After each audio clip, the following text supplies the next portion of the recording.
I'm the founder and CEO of GirlHYPE. GirlHYPE is a non-profit organization that teaches women and girls digital skills and how to code. Me, I was born in Klerksdorp, raised all over South Africa because my mom was a domestic worker, and I finished school and I went to university. It was a very traumatic experience. I felt like, I was failed by the system. Imagine being one of the most intelligent girls in school, and then you get to university and you're like nothing. You feel like you know nothing at all. And I realized that the schools that I went to did not prepare me for university. And it was the first time I touched a computer when I get to university. And so I thought, let me focus on girls and encourage them to go into tech, because research also proves there's very few women in tech. Yes, women know about tech. Yes, girls know about what's available in the market. But what hasn't changed is the production. We don't have enough women producing tech.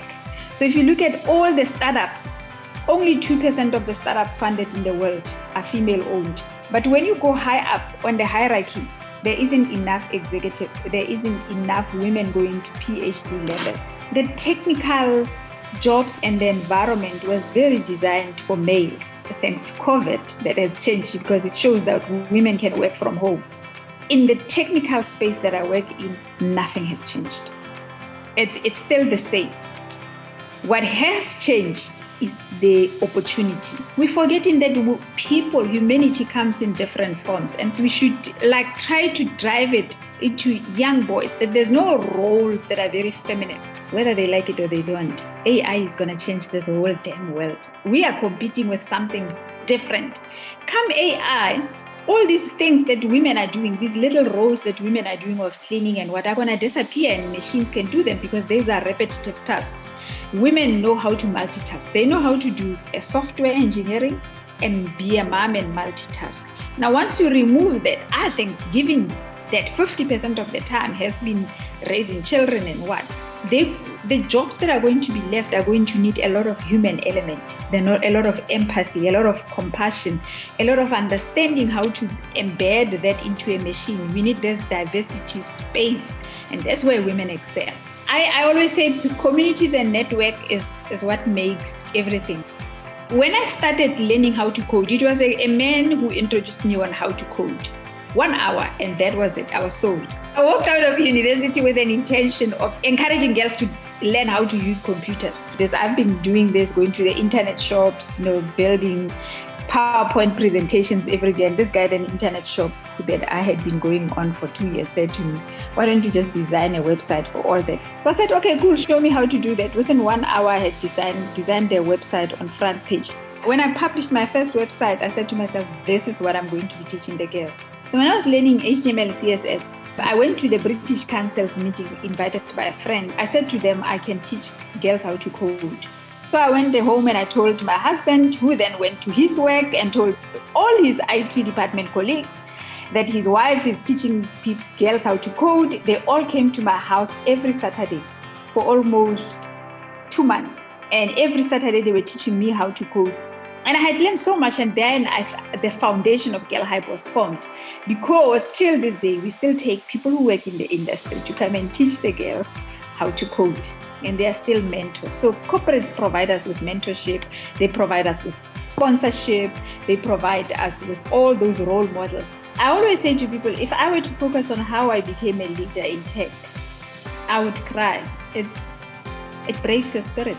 The leadership in tech is what's still keeping most women out of it, because it's very nerdy, but the nerdy that's very masculine. And you can't put a finger on it.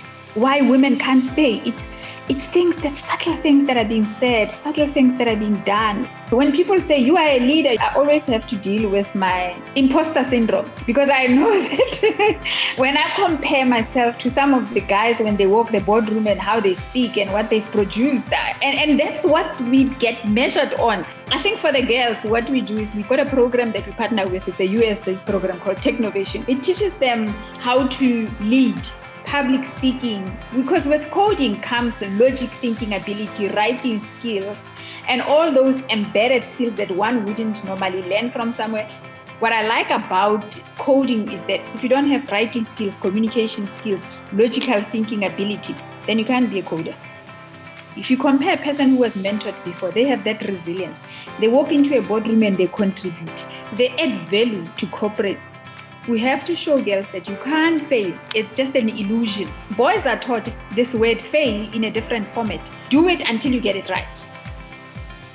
Now, females, you do it, and if you don't get perfect in it, another chick is going to come back and do it better than you.